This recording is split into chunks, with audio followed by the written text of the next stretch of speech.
सत्य कथा, पुरुषार्थ कथा, सुनो सुनो सिद्धार्थ कथा।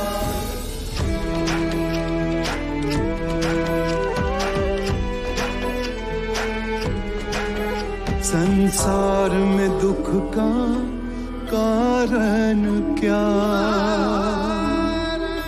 संताप शोक का निवारण क्या।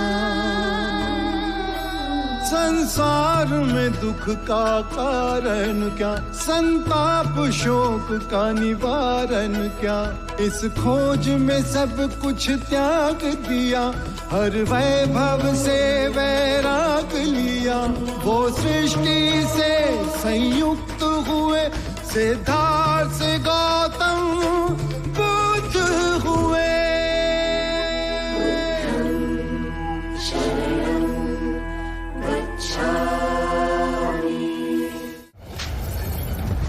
महाराज का शीश नहीं लाए और कह रहे हो कि लड़ते हो हमारा सैनिक मारा गया।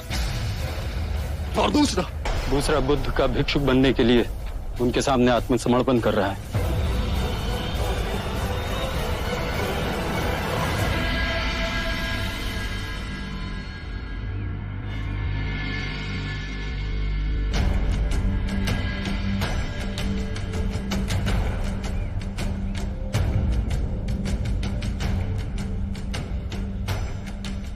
मैं तो अनपढ़ हूँ मुनिवर, आज आपके सामने जीवित हूँ तो ये आप ही का दिया हुआ जीवन दान है। क्या आप पहले कभी बुद्ध से मिले हैं? महाराज बिंबिसार को मैंने धन की लालच में मारना चाहा, मैं पकड़ा गया। महाराज के हाथों मेरा वध होता, पर उनकी उठी हुई तलवार गिर गई। उन्होंने कहा कि वो उनके गुरु बुद्ध के वचनों की वजह से मुझे जीवित छोड़ रहे हैं। मुझे आपकी शरण में आना है प्रभु, आपके शरण में ही मुझे मुक्ति मिल पाएगी। मुझे इस ग्लानि से मुक्ति दिला दो, मैं कभी शस्त्र नहीं उठाऊंगा। मुझ नीच को क्षमा कर दीजिए प्रभु।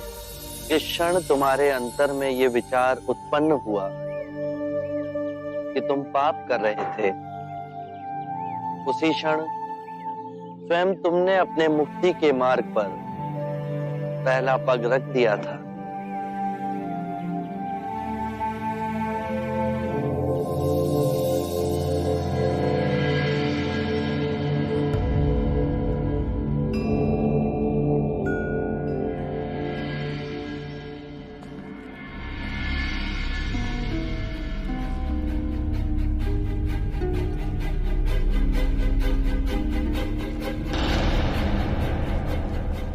आपने मुझे बुलाया।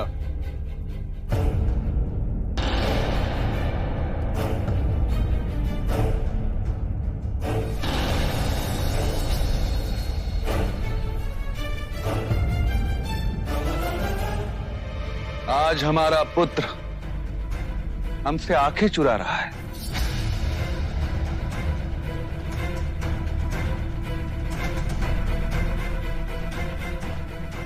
इस घिनौने षड्यंत्र के पीछे तुम हो, ये कहने में भी मुझे लज्जा आ रही है। मेरे पश्चात मगध का सिंहासन तुम्हारा ही तो है, फिर इतने अधीर क्यों? मैं स्वयं तुम्हें मगध का राजा घोषित करता। आपका क्या भरोसा, कल मेरे विरुद्ध किसी और को खड़ा कर दिया तो? मैं तुम्हारे विरुद्ध किसे खड़ा करता? अपने उस पुत्र को जो आपको उस गणिका आम्रपाली से अजात शत्रु। मेरे मुंह से उसका नाम सुन तिलमिलाहट होने लगी, परंतु मेरी तिलमिलाहट का क्या? वो आम्रपाली कम थी जो अब ये बुद्ध भी आपके जीवन में आ गया। आपने उसको प्रधानता देने के लिए अपने निष्ठावान ब्राह्मणों को उपेक्षित किया। अन्याय आपके स्वभाव में ही है। पुत्र, समय रहते संभल जाओ, अन्यथा इसे गहरी खाई में गिरोगे कि निकलना असंभव हो जाएगा। जो तुम्हारी भलाई सोचते हैं उनमें तुम केवल बुराई देखते हो, पर ये बुराई तुम्हारे अपने मन का खेल है। उपदेश देना शुरू, पड़ गया ना उस बुद्ध की संगति का आप पर प्रभाव। लेकिन मैं आपके उस बुद्ध की तरह नहीं हूं कि मैं अपने राज्य की सुरक्षा किसी और के हाथ में सौंपकर सन्यासी बन जाऊं। मैं अजात शत्रु अपने क्षत्रिय धर्म का पालन करूंगा। मैं मगध की सुरक्षा का भार उठाऊंगा। मेरे राज्य में मगध का ध्वज पूरे जम्बू द्वीप में फहराया जाएगा। मगध की प्रजा पूर्ण रूप से सुरक्षित है। पूरे जम्बू द्वीप ने हमारे राष्ट्र का लोहा माना है, तो फिर व्यर्थ में रक्तपात क्यों? आप क्षत्रिय हैं, रक्तपात से कब से डरने लगे? कहीं ये भी उस पाखंडी बुद्ध की शिक्षा तो नहीं? अजात शत्रु, तुमसे बात करना भी व्यर्थ है। यदि चाहता तो मेरे ऊपर हुए आक्रमण के लिए तुम्हें दंडित कर सकता था, किंतु मैं पिता हूं तुम्हारा। तुम मुझे मारने का विचार कर सकते हो, किंतु मैं नहीं।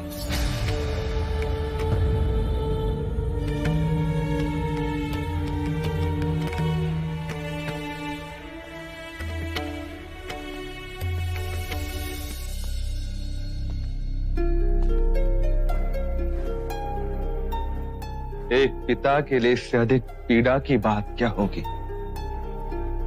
कि उसका अपना रक्त उसका शत्रु है। मेरी आयु अब वानप्रस्थ की ओर जाने की हो चुकी है। मैं स्वयं इस राजपाट को छोड़ना चाहता हूं, पर मुझे लगता है कि अगले 10 वर्ष मुझे उस दिन की प्रतीक्षा करनी होगी।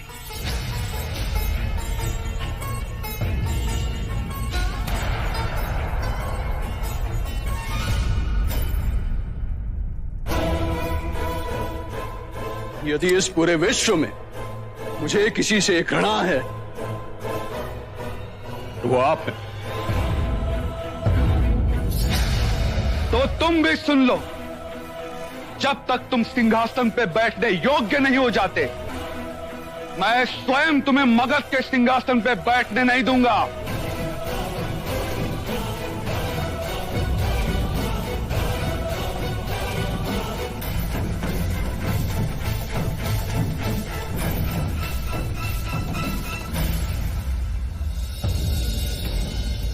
अपने पिता के छाती पे पांव रखकर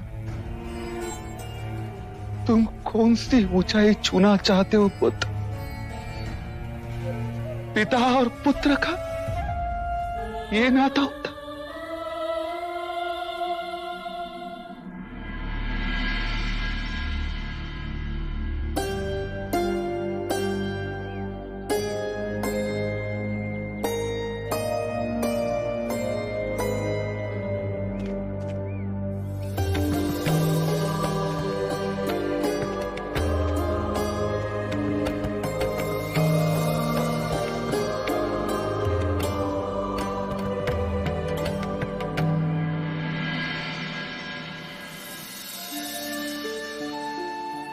आप दोनों कपिलवस्तु की ओर प्रस्थान करें और समाचार दें कि मैं अपने भिक्षुओं के साथ आ रहा हूं।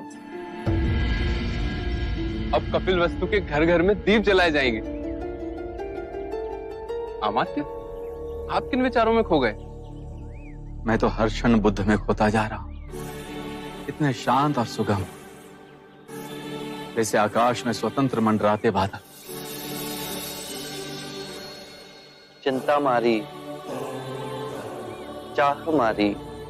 इस चाह के मार्ग में मैंने कई उपद्रव किए और देखे, फिर आपको देखा। आप पूर्ण स्वतंत्र। ये संसार अब आपको नहीं बांध सकता। मैं आपके चरणों में रहना चाहता हूं, आपका भिक्षु बनना चाहता हूं।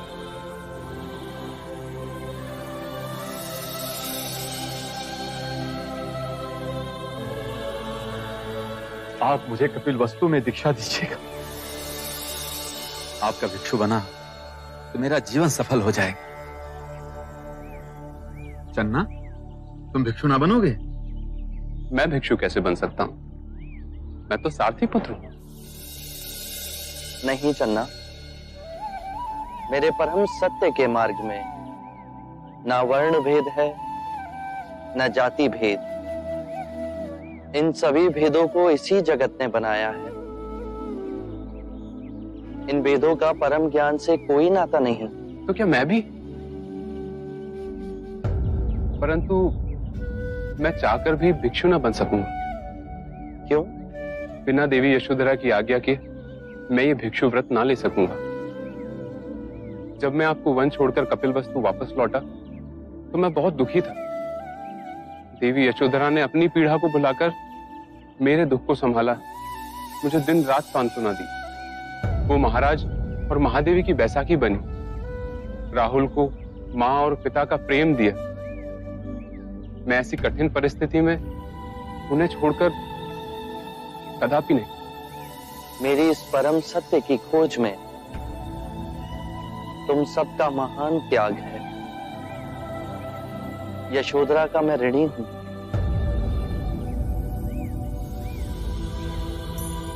हम विदा लेते हैं, कपिलवस्तु में भेंट होगी।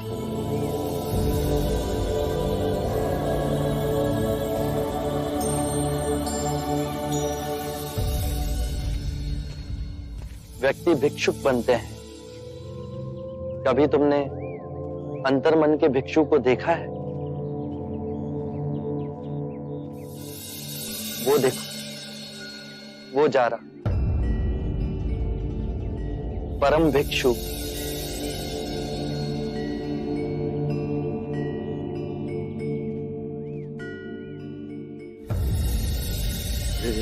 मदिरा रास लीला रंग भवन।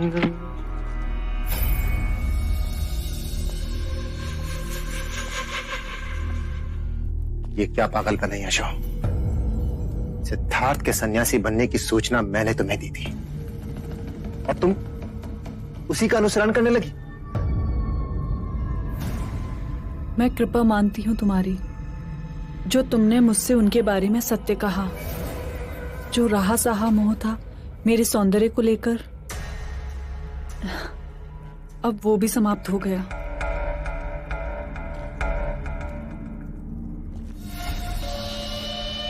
तुम पे तो गेरुआ भी बहुत सचता है यशो, पर जीवन के रंगों से आंखें न मोड़ो, नहीं तो ये रंग लुप्त हो जाएंगे।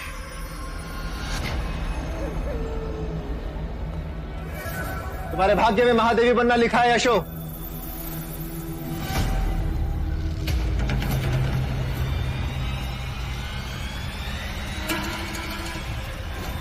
मुझसे विवाह कर लो, क्योंकि सिद्धार्थ तो शाक्यों का महाराजा बनने से रहा, और देवदत्त अवश्य बनेगा।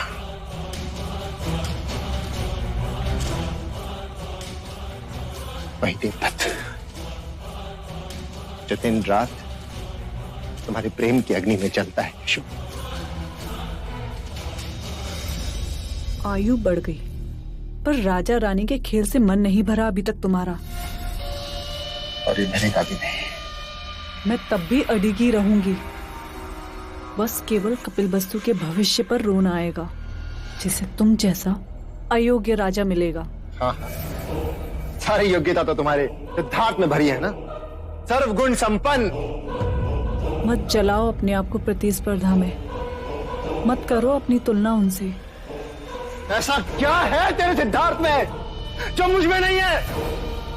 जब हाथी नगरी में चलता है तो श्वान केवल भौंक ही सकते हैं।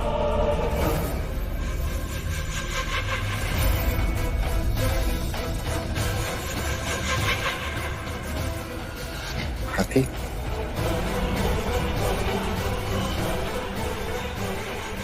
तेरे इस हाथी की तुम मैं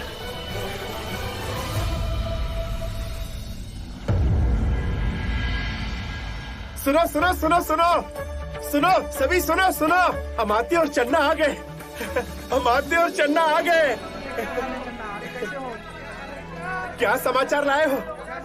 कुछ तो बताओ, कैसे हो? अरे रुको रुको रुको, अरे रुको, क्या सांसें नहीं लेने दोगे?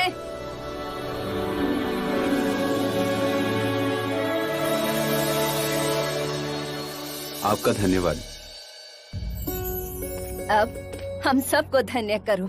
हम सबको ये बताओ कि हमारे भाग्य जागेंगे कि नहीं?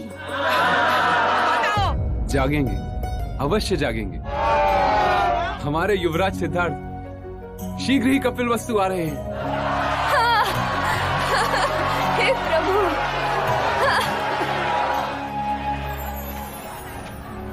कपिलवस्तु की प्रजा में इतना उत्साह क्यों? परंतु कारण क्या है इस हर्षोल्लास का? दादा महाराज, दादा महाराज, मैंने देखा चन्ना काका के साथ सारी भीड़ राजमहल के द्वार की ओर आ रही है। ये कपिलवस्तु के लोग बावले क्यों हो रहे हैं? महादेवी, महादेवी, महादेवी, हमारे युवराज सिद्धार्थ लौट रहे हैं।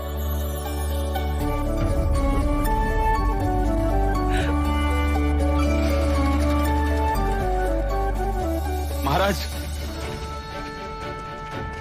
अमात्य, हमें बता दो कि जो हम सोच रहे हैं वो सत्य है। हम आपको निराश नहीं करेंगे महाराज। युवराज सिद्धार्थ कपिलवस्तु आ रहे हैं।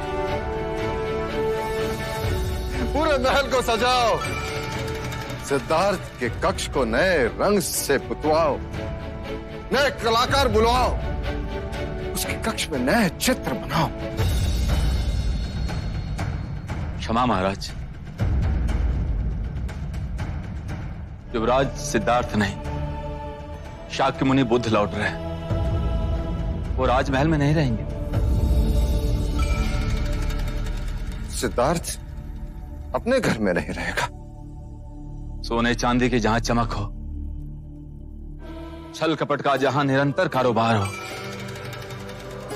जहां हिंसक प्रवृत्ति बलवान हो, वहां बुद्ध का स्थान नहीं।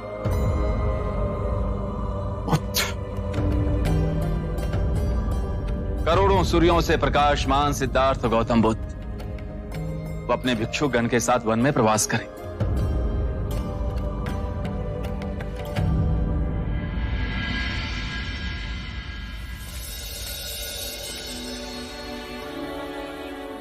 भाई महाराज, क्षण की प्रतीक्षा हम सब ने की, इसे यूं व्यथा में न गंवाएं।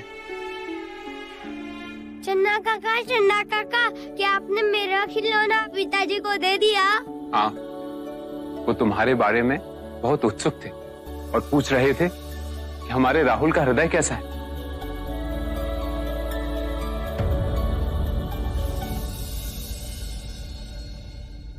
अनुज,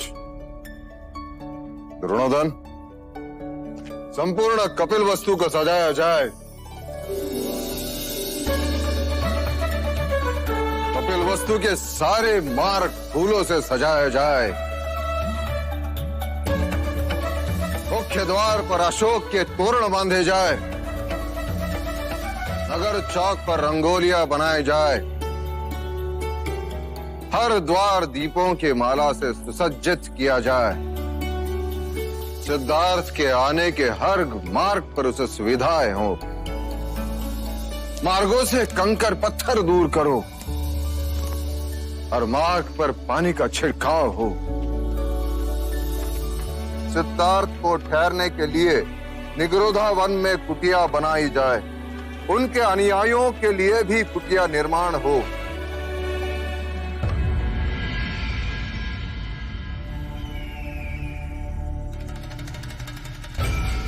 आम नागरिक सिद्धार्थ के आने पे कैसे प्रसन्न है? बड़े बुरे संकेत हैं। 7 वर्षों के पश्चात भी सिद्धार्थ इन लोगों के हृदय में वैसे का वैसा बसा हुआ है।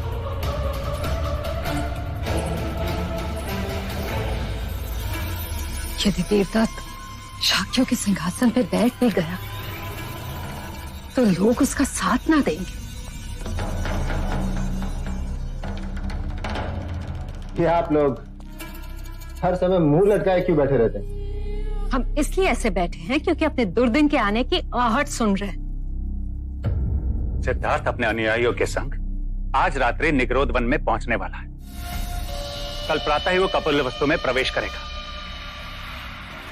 परंतु आर्य, सिद्धार्थ जैसे आएगा वैसे चला भी जाएगा।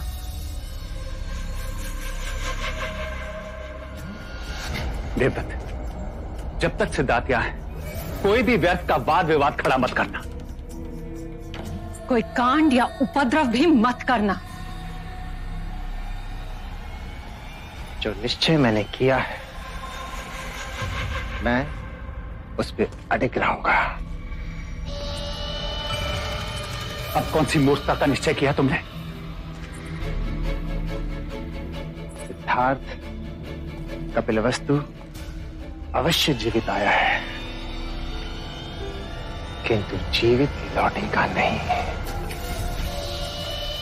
सिद्धार्थ मरेगा, मरेगा सिद्धार्थ, और उसके साथ मरेगी महाराज शुद्धोधन की आशा और यशोधरा का विश्वास। और उसके बाद फिर महाराज शुद्धोधन मुझे शाक्यों के सिंहासन पर बैठाएंगे। परंतु देवदत्त, और यशोधरा मुझे अपना वर चुनेगी। यशोधरा मुझे अपना वर चुनेगी।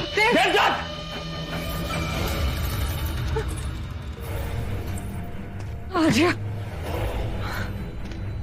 जब तक शाक्यों के सिंहासन पे बैठने के लिए छल कपट की बात थी तब तक सब कुछ सही था। परंतु यदि इसने यशोधरा के साथ कुछ किया तो देवदत्त के पास भागने के लिए भी धरती कम पड़ जाएगी। अरे सुनो सुनो सुनो सुनो सुनो सुनो, सब गांव वालों सुनो सुनो। शाक्य मुनि बुद्ध अपने गांव में पधार रहे हैं।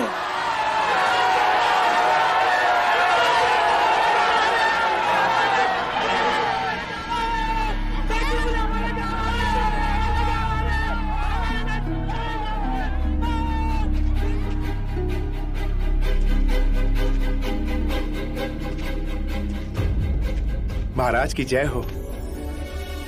महाराज, युवराज सिद्धार्थ के चरण कपिलवस्तु में पड़ चुके हैं और उनके साथ उनके भिक्षु भी हैं।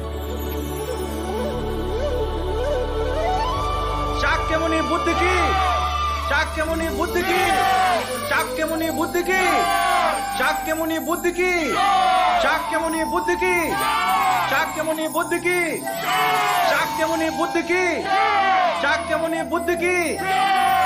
शीघ्र चलो चन्ना, चलो।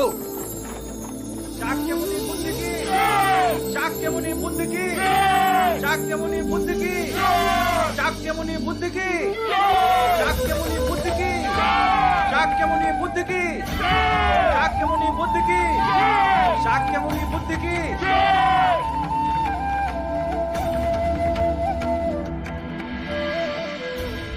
या भगवती भिक्षाम देहि।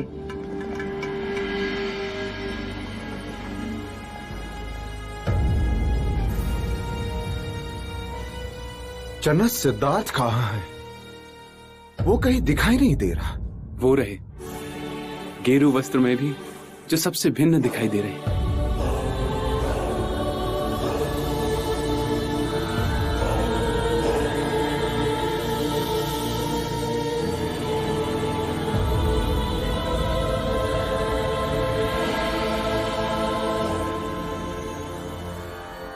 धन्य भाग इस बुढ़िया के जो आप शाक्य मुनि बुद्ध इस गरीब के झोपड़े पधारे, परंतु आपको देने के लिए इसके सिवा और कुछ ना है।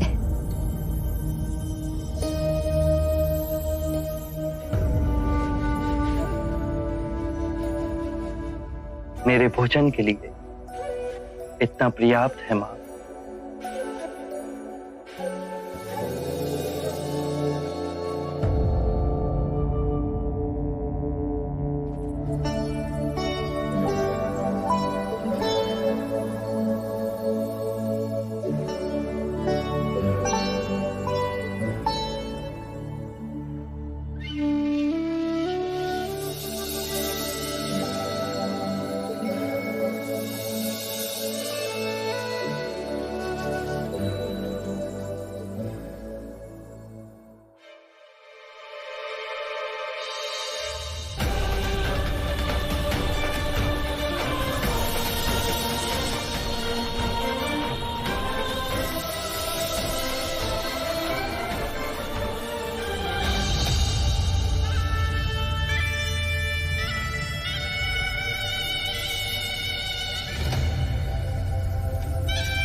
सिद्धार्थ,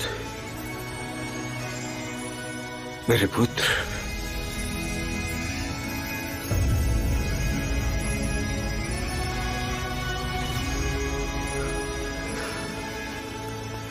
कैसे हो मेरे पुत्र? प्रणाम पिताश्री। राजमहल की ओर प्रस्थान करें? हाँ हाँ, चलना शीघ्र। चलो पुत्र। मैं रथ में नहीं बैठूंगा, मैं अपने भिक्षुओं के साथ पैदल ही आऊंगा।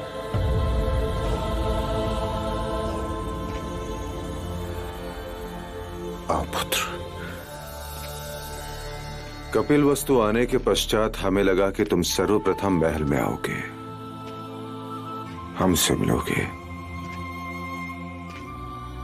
तुम्हारी मां ने उत्साह में न जाने कितने व्यंजन बनाए तुम्हारे लिए।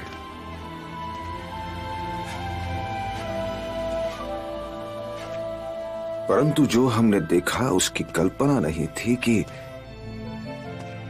कपिल वस्तु का युवराज एक दरिद्री के झोपड़े में भिक्षा मांगते हुए हमें दिखाई दे।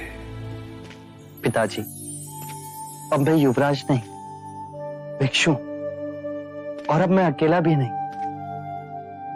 मेरे साथ मेरे भिक्षुओं का समुदाय भी आया है और मुझे भी हर भिक्षु की तरह अपने लिए भिक्षा मांगनी पड़ती है। परंतु शाक्य कुल की ये रीत नहीं। शाक्य कुल की रीत ना हो, पर यह भिक्षुओं की रीत सदैव ही रही है। भिक्षा मांगना एक आध्यात्मिक अभ्यास है जो हमारे समुदाय को नम्रता और संभाव देता है। भिक्षु धनी और निर्धन के पक्षपात से ऊपर है। मेरे मार्ग में सभी समान है, चाहे वो दीन हो या धनी, क्योंकि उन सभी में परम सत्य का द्वार खोलने का सामर्थ्य है, जिससे उनका ज्ञानोदय हो, उन्हें मुक्ति मिले। भिक्षा मांगने से हमारी गरिमा नहीं घटती, अपितु जो भिक्षा देता है उसका सामर्थ्य और मनोबल बढ़ता है। ये उसके लिए एक स्मरण साधन मात्र है कि केवल मुझ में नहीं, अपितु हर मनुष्य में वो गरिमा विद्यमान है। परंतु लोग तो उसे भिक्षा ही मानते हैं पुत्र। दोनों में बड़ा अंतर है। जो भीख मांगते हैं वो कार्य से जी चुराते हैं। अर्थात तुम भिक्षु लोग समग्र शक्ति इकट्ठा कर जन जन के लिए मोक्ष का मार्ग खोल रहे हो। जी पिताजी, भिक्षा मांगने से अहंकार का जो भाव हमारे अंतर में गांठ बांधे बैठा है वो टूट जाता है। भिक्षा देना भी उनके लिए उनके बुरे कृत्यों को समाप्त करने का एक मार्ग है। भले इसने तेरे क्षत्रिय कुल में जन्म लिया हो, पर रूप सन्यासी का लेकर आया है। बालक के शरीर पर महापुरुष गौतम की तरह 32 लक्षण है। पिताश्री, मैं इस क्षण आपके समक्ष खड़ा हूं। आप बीती बातों में कहां खो गए? असित मुनि के भविष्यवाणी का स्मरण हो गया। काल चक्र को भेद असित मुनि ने जो भविष्यवाणी देखी वो देखने में मैं असमर्थ था, या मैं जानबूझ के देखना नहीं चाहता था। परंतु यह अद्भुत घटना होकर ही रही। तुम सिद्धार्थ से पुत्र बन गए।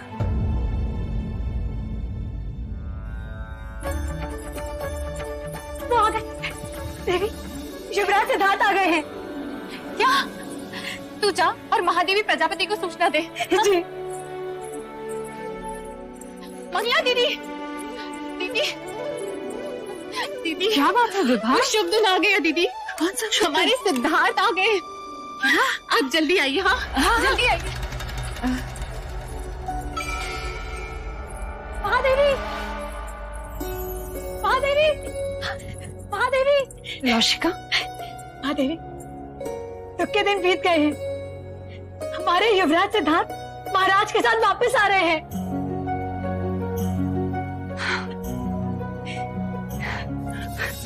विभा, विभा, सुना तूने? सिद्धार्थ वापस आ रहा है। विभा, ये आरती की थाला अच्छे से सजा। महादेवी, अच्छा सुन, इसमें लाल फूल जरूर डालना। हाँ महादेवी। अरे आप तुम दोनों अब तक यहीं खड़े हो, जाओ जाके सुसज्जित हो। मेरा सिद्धार्थ आ रहा है। दीदी, हम तो प्रातः से ही सज धज के बैठे हैं, पर आप हमें कहाँ देख रही हैं? आपकी आंखें तो अपने पुत्र को देखने के लिए उतावली हो रही हैं। हाँ विभा। यशो, यशो कहाँ है? यशो कहाँ है तू? यशो, यशो तेरा तब सार्थक हुआ। सूचना मिली है कि सिद्धार्थ अपने पिता के साथ महल की ओर आ रहा है।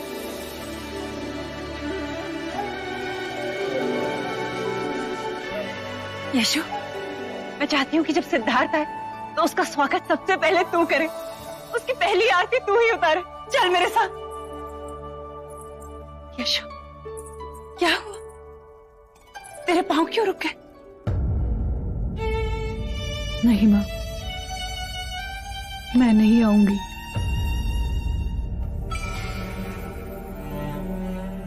यदि वो पूछें तो उनसे कहिएगा कि वो मुझसे मिलने यहाँ आए। यशोधरा, इतना अभिमान? ये अच्छी बात नहीं है। कोई और बात है क्या तेरे मन में? यशु, मेरे सिद्धार्थ को क्षमा कर दे, मत रूठ उससे। महादेवी, जल्दी कीजिए, युवराज सिद्धार्थ महल के द्वार पर पहुंचने ही वाले हैं। यदि आप यही खड़ी रही और उन्होंने आपको अपने सामने ना पाए तो? चलिए चलिए दीदी, यदि यशोधरा की यही इच्छा है तो सिद्धार्थ उससे यही आके मिल लेगा। महादेवी, जल्दी कीजिए। यदि हम यहीं पे खड़े रह गए तो पता चला कि सिद्धार्थ स्वयं यहीं पर आ गया।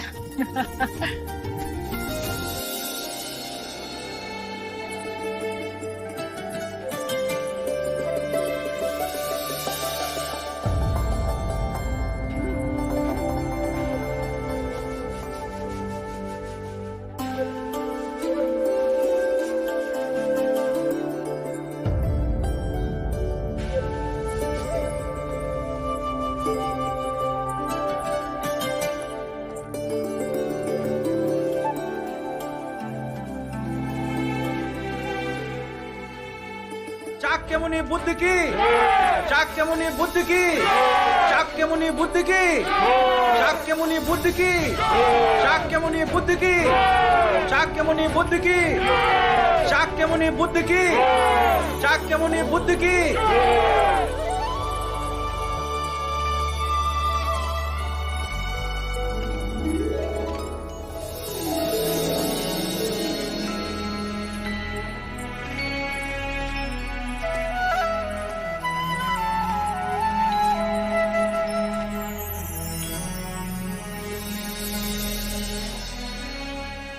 तुम्हारे माँ के आनंद की सीमा देखो, नंगे पैर दौड़ आई।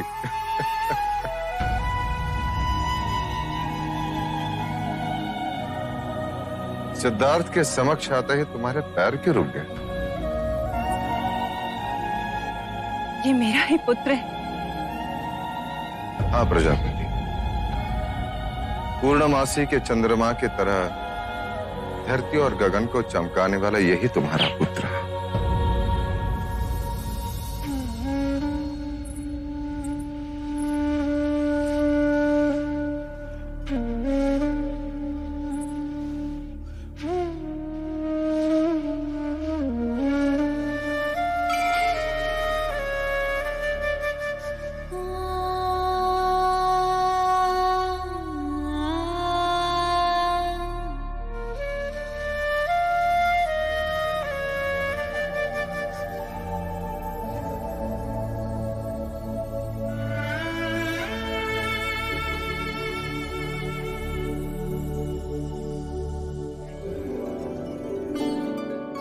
मुझे तो लगा आप मुझे पहचानेंगे भी नहीं। ये कैसे हो सकता है लौशिका? रेडी हूं मैं तुम्हारा।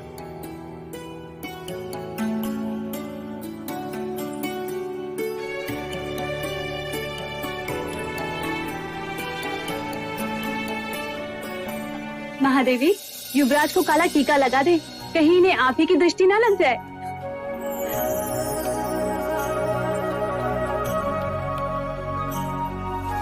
शाक्य मुनि बुद्ध की, शाक्य मुनि बुद्ध की, शाक्य मुनि बुद्ध की, शाक्य मुनि बुद्ध की, शाक्य मुनि बुद्ध की।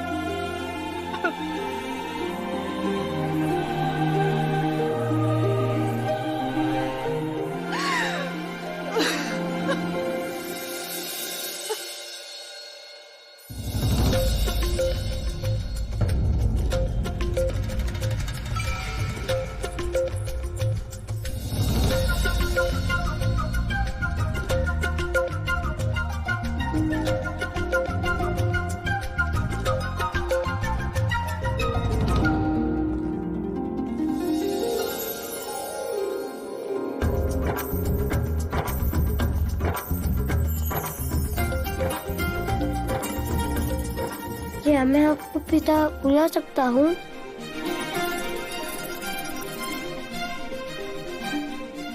अवश्य पुत्र।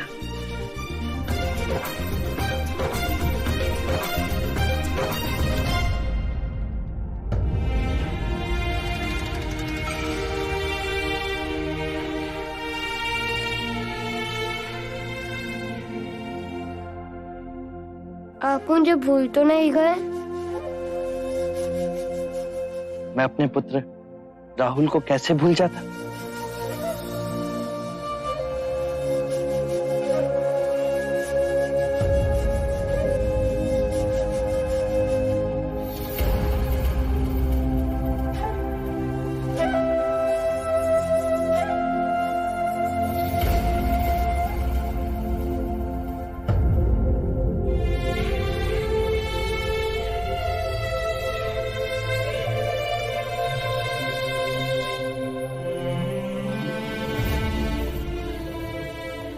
नंद कहाँ है? वो नंद आता ही होगा, तुम्हारे आने की सूचना भिजवाई है। और यशोधरा? वो अपने कक्ष में, वो नहीं आएगी। जानता हूं मैं, मुझे ही उसके पास जाना होगा। उसकी पीड़ा और व्यथा का कारण केवल मैं ही हूं।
आंखें खोलो यशु।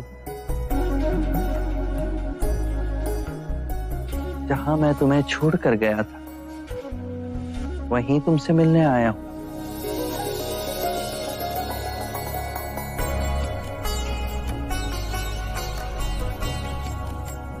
तुम्हें दिया हुआ वचन पूर्ण करने आया।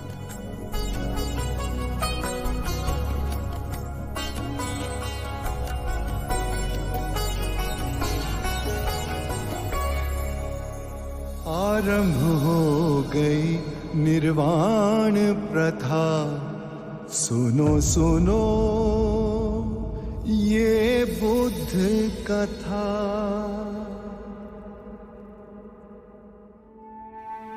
जिस क्षण तुम्हारे अंतर में ये भाव उत्पन्न हुआ कि तुम पाप कर रहे थे, उसी क्षण तुमने स्वयं अपनी मुक्ति के मार्ग पर पहला पग धर दिया है।